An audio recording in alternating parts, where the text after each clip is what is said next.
Hi, everyone. We can't wait to talk all things fluency for older students today.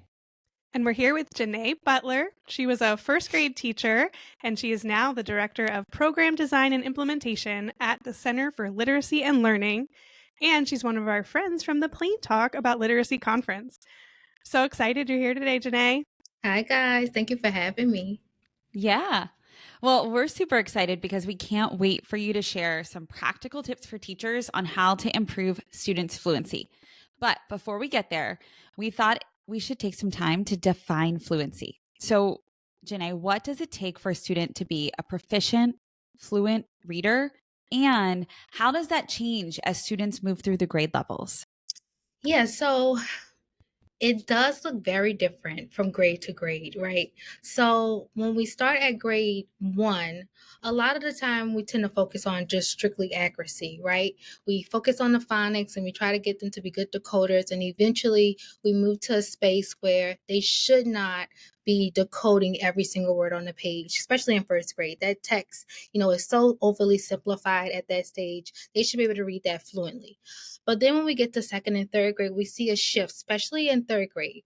But in second grade, what we begin to see is that we have more content inside of it, more genre is starting to come at play. So the sentence structure tends to change. And a lot of our second grade teachers tend to sit in the space of just fluency as far as the expression and the rate, and we forget the comprehension piece, right?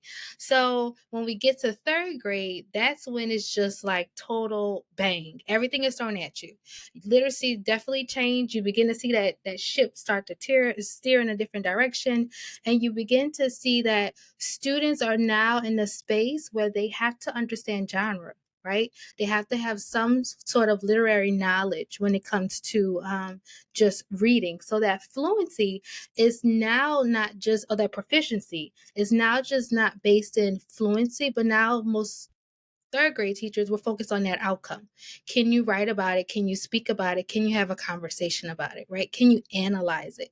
So when we think about fluency, just at its basis, we think about accuracy, we think about the rate, and we think about the expression. But when we're in these silos, grade levels, we tend to think about fluency differently. We think about it holistically. We think about it in a space of what's the outcome that I need or the product that I need from my particular students. So most of the time we have to take a step back, especially in third grade. What did they come with? What did they miss? So in third grade, we really should be beyond that accuracy in rate in expression. We should really be in a space where they're readers, they're now comprehenders. Can they truly comprehend what they're reading? Can they bring something to the text beyond what's given? And in second grade, we're trying to really fine tune that fluency. But what we find is that the decoding is not there because some things have been missed in first grade, right? So it's oftentimes it's very murky waters when we try to define fluency upon grade levels because it changes, and then you have a different body of students every single year, so that changes how you approach things. But by the time they leave third grade, they should be in the space of being able to speak about a text, write about a text, and be independent readers and thinkers. And we have to really ask ourselves, is that happening in third grade by the time they leave us? Yeah, it's so interesting how I love the word you used was murky waters, right? Or the phrase you used, murky waters, because it's so many different things that go into fluency. And you mentioned those ones, the big ones that go into fluency: accuracy, rate, expression. They're the ones we hear all the time. Can you talk a little bit more about, you've mentioned other, genre, comprehension, Mhm. even writing and speaking. How do those connect back to the fluency? I just want to make sure we stamp that. So when so for fluency, if we do not attend to fluency at its very basic level for those students where it's isolated, what tends to happen is by the time they get to a space where they have to be able to write, they have to be able to speak, they have to be able to analyze, we know that if they're not reading with ease or with little effort at that point in time, all of that is lost. We know they're spending a lot of their time, that cognitive flexibility that they should be having within the brain, they're spending a lot of that time focusing on just reading the text alone. So you'll hear the choppiness, you'll hear the rate being slowed down, you'll lose the expression. And if you know the expression isn't there, then they're not comprehending what's actually on that page, right?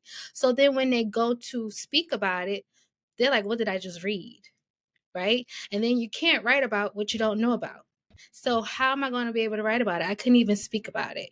Right. So you lose a lot of the wanted outcomes that we talk about in upper ed spaces. We lose those outcomes because our students are solely focused on the task at hand. And for them, that task is getting just through that text. So everything else is just lost to them. Yeah. And like you mentioned, the texts just keep getting more difficult and different varieties of text. And that's hard when you're still dealing with those very basics of reading. Right. For sure. It's reminded me of a graphic that we have in our book, or an image that we have in our book, Melissa, of the brain, where when students are focused more on the accuracy and decoding piece, that's like, more pink in the brain. And that's a really big oval. Imagine that in a graphic in your brain. And then as they start to transition to having accuracy mastered, then that pink circle shrinks because they need it less and less often. And then a bigger circle grows for all the other things that you just talked about, Janee. Yeah, absolutely. And we call that cognitive overload, right? When they're just in that space where they're just being overworked. And then that's when you lose the beauty of just learning, the beauty of reading. And that's when our students tend to start to say, I don't like to read, right? Mhm. You don't like what you're not good at, right? I have my son right now. We're in a space. He's 4, so he's trying to get him to start writing. He's writing certain letters.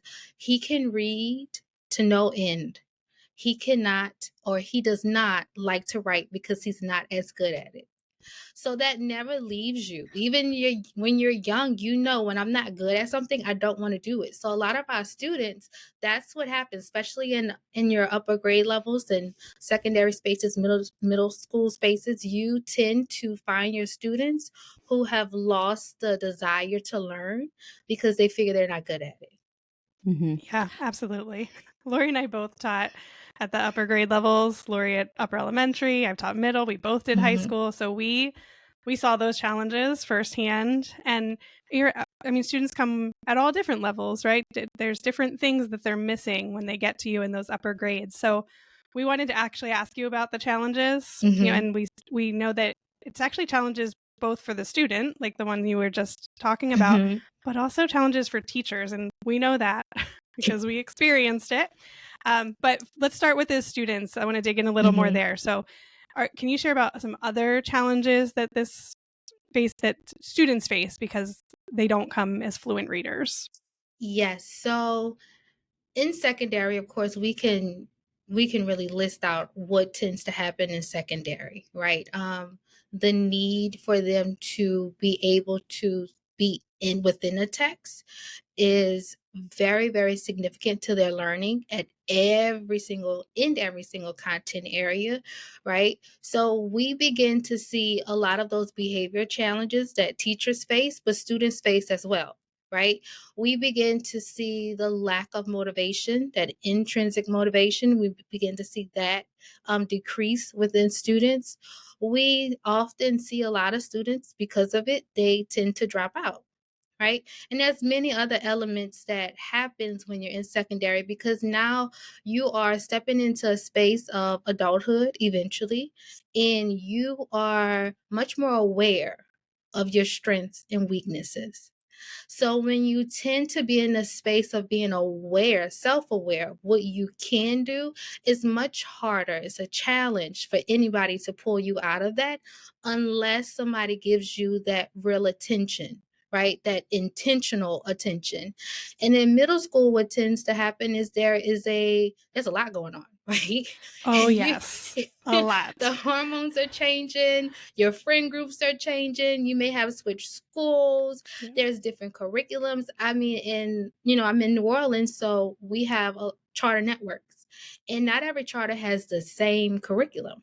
So that also places a challenge and a burden on certain students. So if you, in a lot of our schools, go from K to 8th grade, So they spent majority of their school career within a certain curriculum. And then by the time they get to high school, the curriculum changes, right? The expectations also changes. So then you are trying to navigate an entirely new rigor of content along with these skills that you should have come with, these ancillary skills that you should have come with, as well as what are the requirements that I now have in the secondary space, right? So that's a big skip for a middle school student. And then in middle school, we're just trying to figure out, where do I fit in all of this? Socially, where do I really fit? How does learning fit? How does literacy fit? What's the motivating factors for me to be fluent within a certain just language in general, right? So there's a lot of things that tends to happen within the student emotionally that we tend to miss, that we often want to just navigate the academic space, but there is a lot of emotional things that are going on. Trying to figure out, what am I good at? Who am I as a student, right? Finding my own voice. I tell teachers all the time, in first, or really just in that lower elementary space, we're trying to get you in a seat, trying to get you to pay attention, trying to get you to focus. And a lot of the times we tend to go tone deaf to our students. We don't hear them quite as much because we're trying to give, and give. And by the time they get to fourth grade, by the time they get to middle school and high school, where in that has their voice returned? Right? Where in that have that child that was very expressive, where is that now within that piece? Because that is huge for literacy, because you have to be able to speak about what you're going to write about. And we have to remember that we are trying to birth not only good readers, but we're trying to get them to a space where they are active learners.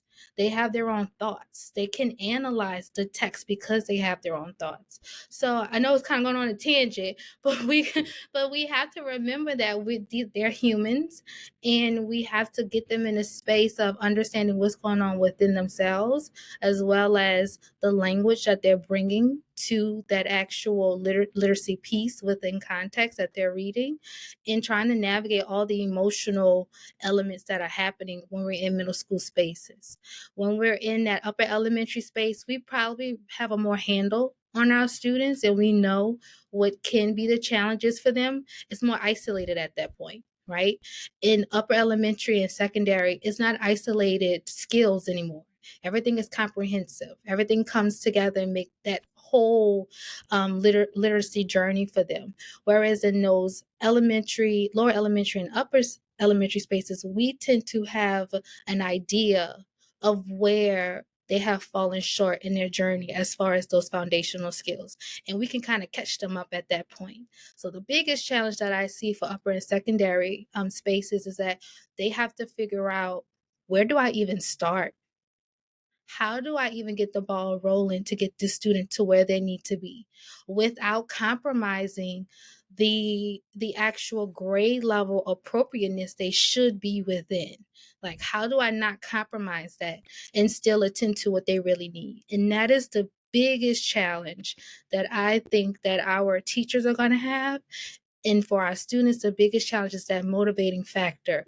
What's going to get me to want to do for not only for the teacher, but really for myself? What's going to get me to really want to put the best effort to do?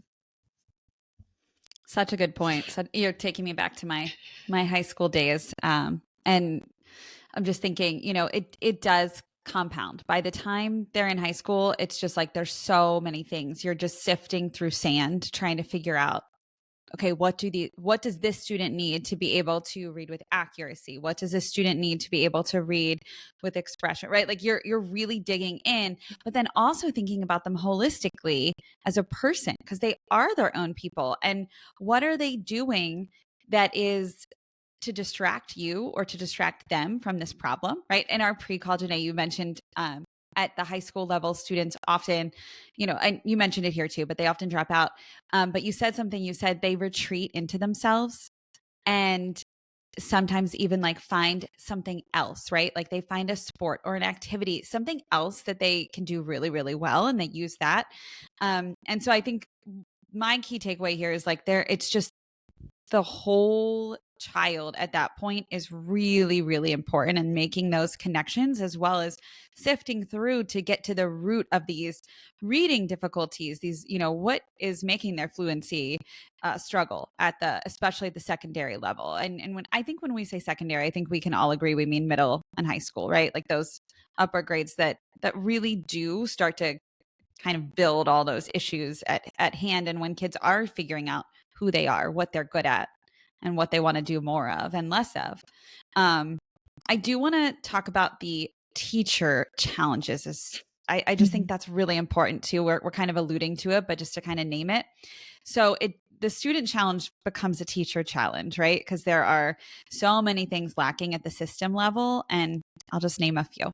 So like a lack of interventions, scheduling struggles, curriculum choices, just so many more. I could go on. But I'm wondering if you could kind of share what the challenges are for teachers and what to do if students aren't proficient readers at that point. Right. So in high school, we tend to see the schedule be the biggest issue, right?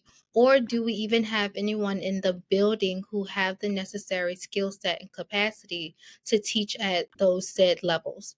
Because most of the time, our high school systems are employing people who are high school teachers who've been through secondary training. They necessarily have not been through an elementary space or in an elementary space or been through the said trainings that we have to go through when we are in or going through elementary training for it to be a teacher. So what we tend to see is the scheduling is an issue because I can throw out what assessments to use. I can say what curriculum to use. I can say what supports you can be using. But if you don't have the time to do them, they're no good to any teacher, right? So the scheduling is one of the major factors here when it comes to those students in secondary spaces, as well as them having the credits in order to graduate. So we're looking now at this legal document that's telling us that they have to have so many credits, right? And so many hours within this content area. Where can I pull from to give them what they truly need to be successful? And that's where a lot of our secondary administrators are in the space of how do I navigate this and how do I leverage my schedule to get what I need out of it as an educator and to give what I need to my particular students. So that is one of the biggest challenges that I see when it comes to those secondary spaces. The other challenges is pinpointing what is the biggest concern for those particular students and how do I do that? What assessments am I pulling from? Right? Yeah. Oh my gosh. Who's going to administer that actual assessment, right? So a lot of the times we see that our teachers, they don't even know where to begin in secondary because they don't have the necessary literacy knowledge that we have at the lower level because our skill set is so isolated that in their space it's not really as well as not it's not isolated anymore, right? So they have to figure out what training can I take so I can be best equipped? What assessments can I use? How do I train myself or get the said training to administer this said test? And then the biggie on top of that is, what if I have so many students who are falling across the entire spectrum? How do I attack that? Well, the scheduling is now into play. I may not have an interventionist to help me out like we would see in our lower grades. How do I then do all of that? Right? So they have to get very creative with time. And if they have the time, let's say an idea where you have the time and the schedule is on your side and you have the bodies to do this in secondary spaces, then you would have to put those students in said groups according to their decoding ability. That's if they can decode, right? So at their decoding ability, you would then have to front load a lot of that information that you would see in your specific content areas. And let's just say we're talking strictly ELA. You would have to front load a lot of that information in those said small groups. You're targeting that decoding deficiency, but then you're also taking them the grade level appropriate text that you're learning in the classroom, and you're presenting that to them before you present it to the whole group. So that way, the motivation will skyrocket because they've already seen the text, they're familiar with the text, you've talked about the text, you've read the text multiple times, you've done so much with this text in small group that when they're in whole group, their esteem to be able to attend to the conversation, to be present, to be motivated to participate will go up much higher because they had some level of exposure to that text. So you really would have to front load a lot of that information before you put them in a whole group setting. Now, how do you do that in high school? Right? Like, is that the $1 million question? That is the $1 million. What time do you have? What space do you have? Right? How many groups are you now talking about at this point? How many bodies, as far as teacher capacity, can do this work with you? So, I mean, it's a lot of things that come into play. And we know by the time they get to high school, our children should be identified. They should already have been through some sort of RTI process. So all of those things, all of those factors that we tend to in lower grades and we attend to through the bodies because we have the funding to do so, you don't have that in high schools because their thought is this should have been caught way earlier. Right. But we know that's not the truth. We know that's not true. And I tell Yeah. teachers all the time, I taught K2, I know what you're getting. And I just leave it at that. I know exactly what you're getting. So I know what you're up against. I totally understand it. And if it hasn't been corrected by a certain grade level, we know what's going to happen to them when they get to high school, when they get to middle school. Yeah. Janee, you brought me right back to my first year of teaching, which actually was in New Orleans, which is funny because you're in New Orleans as well. But I taught ninth grade, and the student, I didn't even know where my students were at first. Right? I was trained as a high school English teacher, right? So even English teachers, they are not trained as reading teachers in secondary, right? I think that's a false assumption sometimes that the English teacher can handle it, but that doesn't mean they have the training they need because I was taught how to teach literature, how to teach high school standards. I was not taught how to identify where students needed to be with decoding and fluency, and I had no idea. But I was given in ninth grade class, I was given along with the ninth grade textbook a scripted curriculum that was supposed to help my students with those basic skills that I was supposed to do at the same time as the ninth grade curriculum. And get this, all of my students said we had this same thing in middle school. Like they had already done the same scripted curriculum. And I was just like, what am I supposed to do with this? This is a mess. I don't have enough time. I have 30 students in my class, and now I have a curriculum that's not probably very helpful since they've already been through it, and I don't know enough to do anything with this. So thank you for bringing up all those things because I experienced them all in my first year of teaching, and it was very hard. Yeah, the scripted curriculums, we tend to think that it solves all of the problems, right? Just give it to them, it's scripted, it's all there. But we know curriculums do not teach children, teachers do. And if that teacher doesn't bring a level of knowledge to it, we know what's going to happen when it's time for that instructional delivery. So, yeah. And like you said, I had students all over. I had one student who's a beautiful reader. I mean, fluent isn't even the word to describe it. She was beautiful. I would have her read aloud all the time because she was so beautiful at reading to students who were really struggling to even pronounce words. It was all over the board. And so one curriculum for everybody was not going to and just think solve about that problem. As a ninth grade teacher, you notice that there's a student in the classroom, they can even pronounce the words correctly. Yeah. How many of our ninth grade teachers can really say that, oh, that's probably an oral language deficiency? How long have you had that? Is it a speech delay? Right? And I even tell my kinder teachers, you don't know what you're getting. Right? You don't know if they've been to pre-K. You don't even know if they stepped foot in anybody's daycare or childcare center. You have no idea what this child's milestone developments were as an infant, right? So there's a lot of things that we tend to negate when it comes to servicing our students. We just skate and just think about it when they're in upper elementary, middle, and high school, right? It's now, I need you to produce. I need you to be taking this standard-based assessment and be Yeah. be masterful at it. What I think gets me too is that we ask our secondary teachers to do so much, but most of the time, I would say the majority of the time, they're given so much less time Oh yeah. than the elementary. Like, and I remember being a coach for multiple schools and talking with a leader in one of the schools I was coaching. And the middle school classes were implementing, that next year, they were implementing a 90-minute curriculum. It would take them 90 minutes to do a lesson as per the curriculum.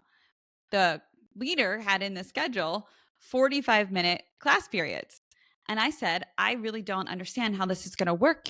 I feel like you're setting everyone up to fail, like including you and me and like literally and the students and everyone. I'm trying to say this very eloquently, and it wasn't working. The teachers ended up with the 45 minutes and it was disastrous. I just think as in schools, yeah, I know there are a lot of things that we have to deal with, but I think that if we can control the controllables and the things that we can do to set teachers and students up for success, like those are the things we can do. So, Melissa, I know that you're going to transition us to talk about what we can do because Janee's going to tell us some helpful tips. Exactly. That's what I was just about to say. I'm like, we have definitely talked a lot about challenges, but our listeners want to hear what they can do.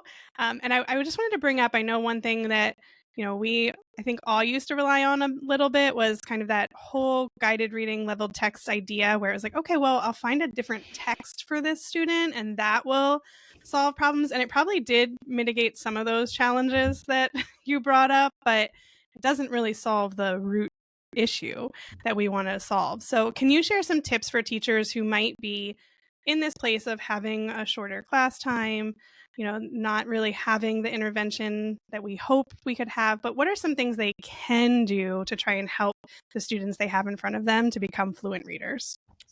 The biggest thing that I can say is try to figure out, whether it be through an assessment, whether it be informal or formal, try to figure out what's your greatest need within that classroom. The biggest thing that I tend to see as our students progress past that fluency stage and we now in that language comprehension layer is that they miss a big piece of language, how to sift through the language and really understand the language that they're in. And a lot of the time it's because in lower grades we are so isolated in trying to get them to just read that we forget there's a whole nother layer of language that's at play. And if we can get all of our teachers in the space of just understanding that we're teaching our students a language system and not just how to read, they will be in a much better space by the time they get to said middle school and high school. So for those Do you have any concrete examples for that? Like yeah, what you mean by so that? for example, when we have, and this is the best example I can give you, I want you to think about your EL student. And this is easy because we can level with and understand this because they're coming to a language that is very, very new, right? We have no idea where they are in their language system. And usually we do testing when they come into a public education setting, right? We do that at-home survey to see where they are in their language development.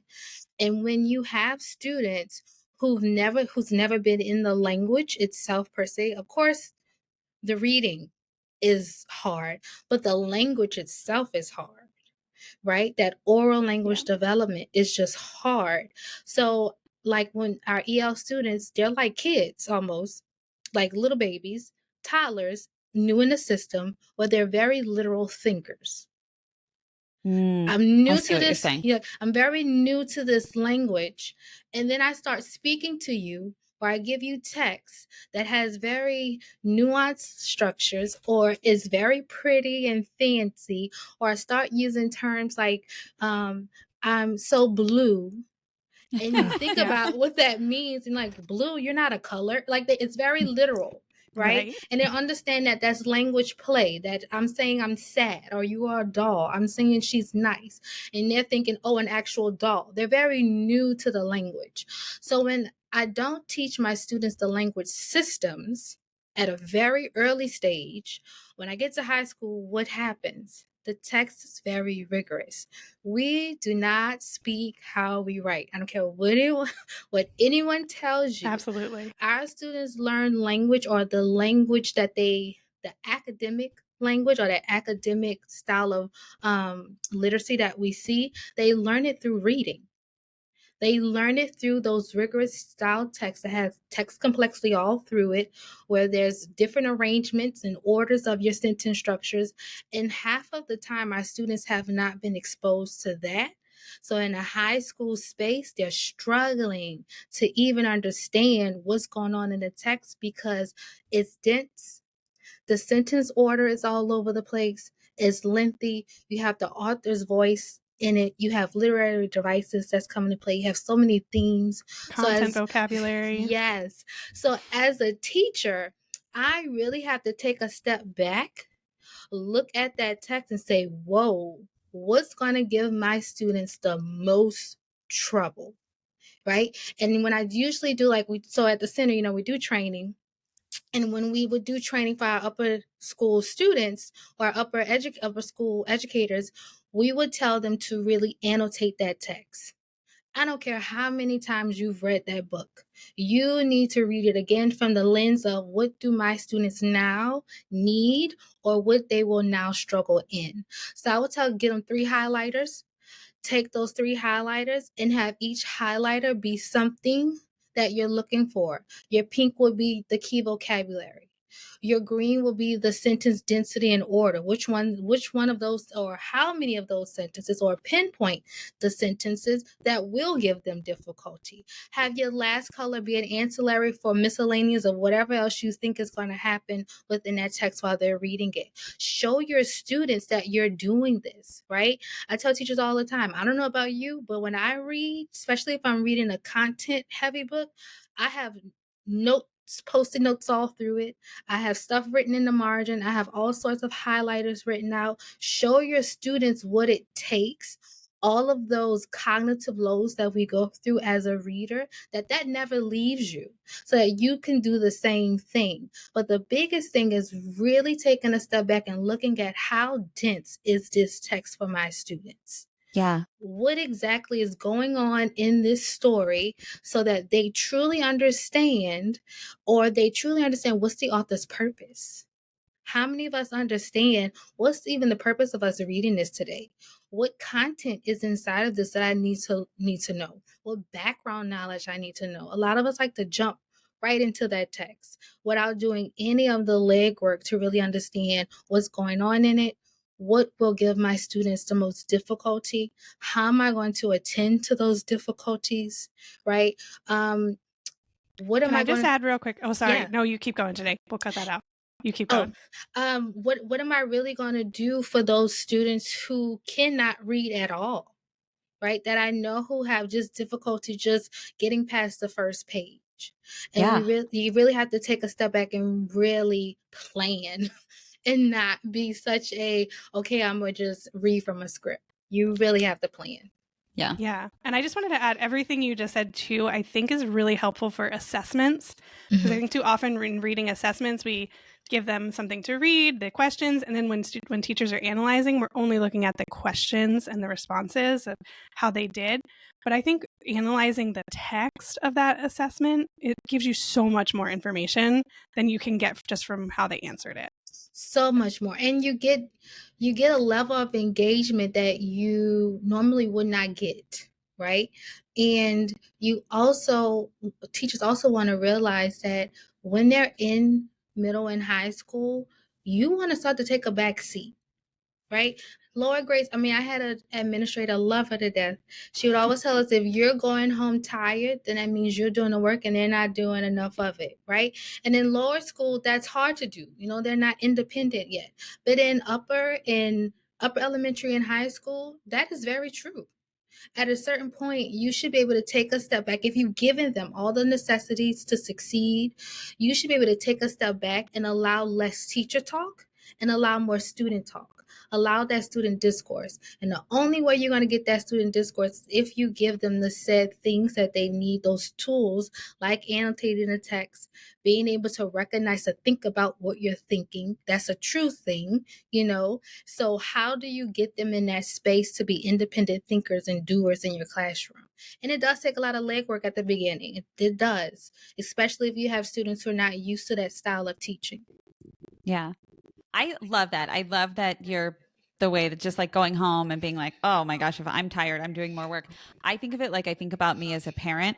I'm always trying to work myself out of a job, right? I don't want to go to college with my kid. I don't want to live in her house and make her lunch every day.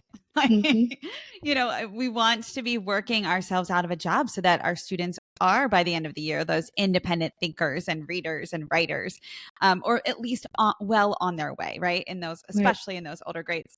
And what I want to add to what you just said is that we can do this for any subject, right? We are not just talking about ELA here. Science teachers, social studies teachers, health teachers, everyone can rally around this idea of getting into the text that students will be reading, students will be working with, and using those 3 highlighter colors. I love that. It's such a practical approach and saying, what's the key vocabulary? Where are the tricky sentences or the tricky parts here that they're going to struggle with? And then, a miscellaneous color. And maybe that's like, oh, my struggling readers are really going to struggle with this pronoun here because it's just, they might not be sure what it refers to. And, just kind of like annotating like that. And I think then that we can create opportunities for, like, for example, for repeated readings of chunks of text, where as teachers, we can say like, oh, this part's really, really important. I'm going to pull that out. This is going to be a part where when students come in as their entry work, I'm thinking secondary grades, you always have that like 5 minutes between classes and the 2 minutes as students sit down and start their class period. And I feel like I was always looking for something meaningful to do during that time. That could be the time where you're pulling out the paragraph that is really important, where students are partner reading with each other. Maybe they're independently reading it aloud. Maybe if there's a group of students might struggle with it, maybe you have them pulled over to the side and you're just reading it to them. Everybody else is reading together. There's just so many creative ways to approach this and think of it like we're problem solvers, right? Rather than just like a constant cycle of, oh my gosh, this is overwhelming at the secondary level. So I really appreciate your like really tangible recommendations. And the other piece is don't be afraid to cut the text short, meaning divide it up amongst your students that's in the classroom, right? First of all, that's accountability. You have a certain job. You have to read these 5 to 10 pages, as this is your set group that's been assigned to these 5-10 pages. The other group is dependent upon you, and you're dependent upon them to read the next 5 to 10. Because sometimes what tends to happen is that our students, they're feeling very defeated just by looking at the text, or just looking at the volume of pages that they have to read. So if you want to cut that up and say, this group has this page range, this group has this page range, this is what you do with this, here's the questions that I want you to think about, the things I want you to pull out, what's going on, and you're going to report back to the class what happened in that said text, right? That doesn't mean the other students can't touch those pages. Sure, if you have those ones who can just read all through, absolutely give them all of the text to read, but don't be afraid to chunk it amongst groups to give assignments, to teach accountability. It also teaches them a space of you're forcing them to now have student discourse because they now have to teach each other, right? It's also teacher note taking, because by all means, they're not just sitting there while the other students are reporting back. You have to now take notes on what's going on in those other areas of the text and how do they all tie together. So there are very creative ways that you can do this to where it doesn't feel as overwhelming for the teacher as well as the student, because our students do become very overwhelmed when they see the volume of text they have to read, and then you've lost them. They don't even want to pick it up and try at that point. Yeah. Janee, I'm wondering if you have any tips for if students are still struggling with decoding. And I mean, I'm trying to think, are there ways you can work in with like multisyllabic words and things that don't make it feel like Oh, we're going back to what we did in kindergarten and first grade. I am so glad you said this, because teachers have to be aware that, of course, we hit on this earlier, where the emotional state is now there, the self-esteem, the self-worth, everybody being aware of who's smart, who's not, who can read, who cannot, that sort of thing. Conversations are happening now in those spaces. So they really have to be aware of what they're putting in front of those students that can be overly simplified phonics skills, or in their head, these are for babies. This is for first graders. This is not my grade level. So the way that I tell teachers to attack that is use that syllable division, to use the 6 syllable types within much larger words. So you can do this by using those 6 syllable types, because those 6 syllable types will span all of your phonics skills. And if you teach it in such a way to see the actual parts in a word, and then will leverage you into a space of teaching the morphemes in a word, will then leverage you into a space of being able to teach the etymology of words, you can definitely get them up to speed much faster.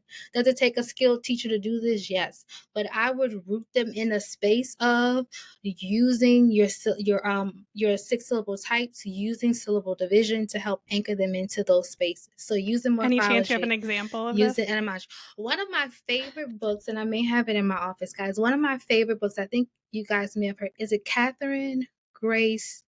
I think it's Phoneme, Grapheme. Melissa's going to find it really quickly. Yeah, it's one of my favorite books. It's all about syllable division, how to teach it. It gives you words that are not common to the average reader, so it really hits on vocabulary. It's absolutely amazing. It's a big, thick spiral, but it's now really published by really great reading. Really great reading. Yes. Yeah. Phonics and Spelling Through Phoneme, Grapheme, Mapping by Catherine Grace. Yes. And it's all rooted in the 6 syllable types. It is absolutely phenomenal. I tell any teacher who's in the space, whether in second and above, this is what you need to use. That's so fun. I would never think this book for second and above. From the title, I would think, oh, this is for a K2 teacher. So I'm really glad you recommended it.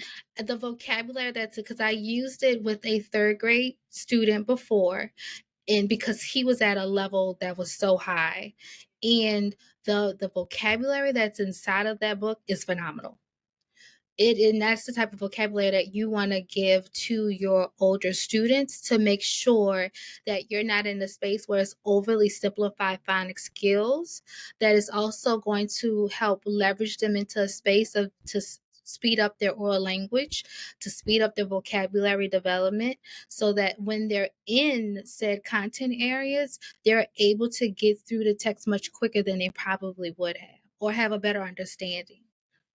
So that is one of my favorite books to recommend, because a lot of people are like, well, how do I do that? Like she shows you. It's like she gives you the stages. It's absolutely phenomenal. Awesome. We'll link that in our show notes for everyone too. All right. So Janee, is there anything else you want everyone to know about in relation to this topic? Like one thing to leave everyone with? I will say that, and I know a lot of people say this, and when we talk about K2 literacy instruction, but that robust phonics system, that scope and sequence that we need to have, and this is more for a declaration to our admins and our school agencies, to really think about, what are our students missing in that 9-month span that we have with them? Because that is what's really keeping our students in the space, and teachers in the space of trying to catch up, right? We all know in 9 months of school, we tend to think that, oh, we have them for 9 months, they'll be getting those 9 months, I'm going to hit everything in the curriculum. And we know that does not happen in education. So we really have to take a step back as 3rd grade teachers, as 4th grade teachers, as 6th grade teachers, because this is the time to catch them up, to really say, what did they miss in 2nd grade? What did you not teach? It takes a lot of cross grade level planning. Where did you stop in your curriculum as a second grade teacher? What are the struggles that I'm going to hit as far as my standards? This is now looking at the vertical progression of standards, right? What did I not tend to or could not tend to as a teacher for those grade levels that's below me or that's coming after me? And if we can do that, we're able to put those teachers at a different space to be able to attend to what they did miss.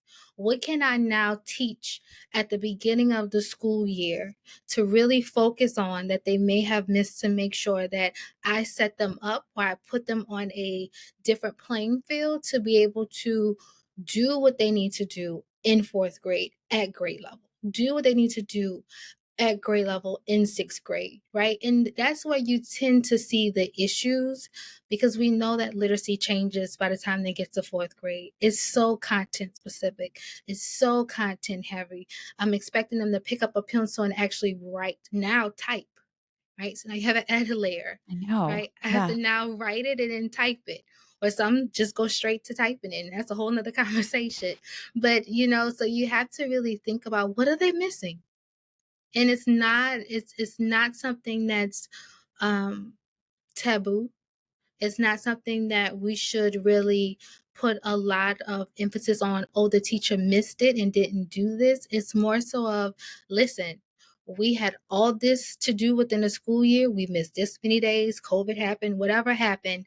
This is where we left off. And as a third grade teacher, this is where you need to pick up.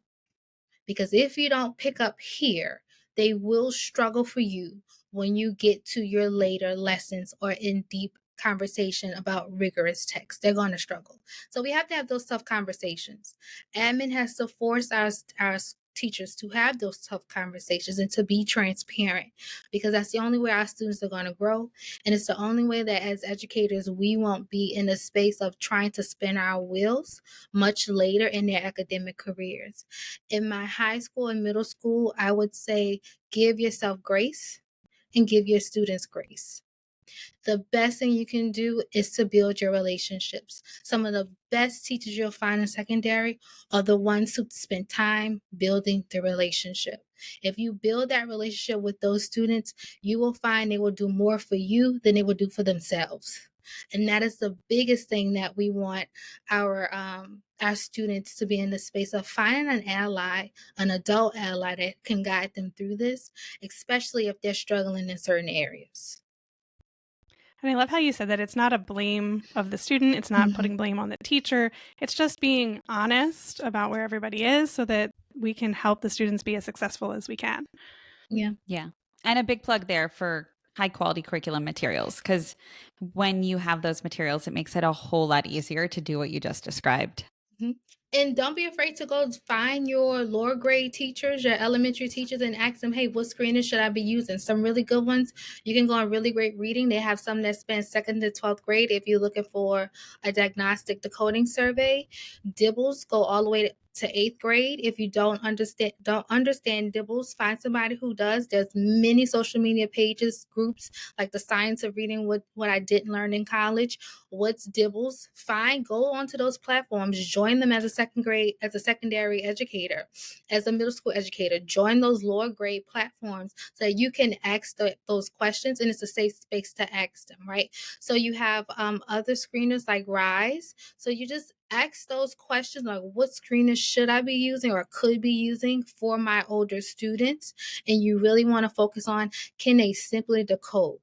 Because if they spend too much time trying to decode the print, everything is lost. I have to get them to a threshold where the decoding is complementing the comprehension. If I'm not there, the comprehension will not happen.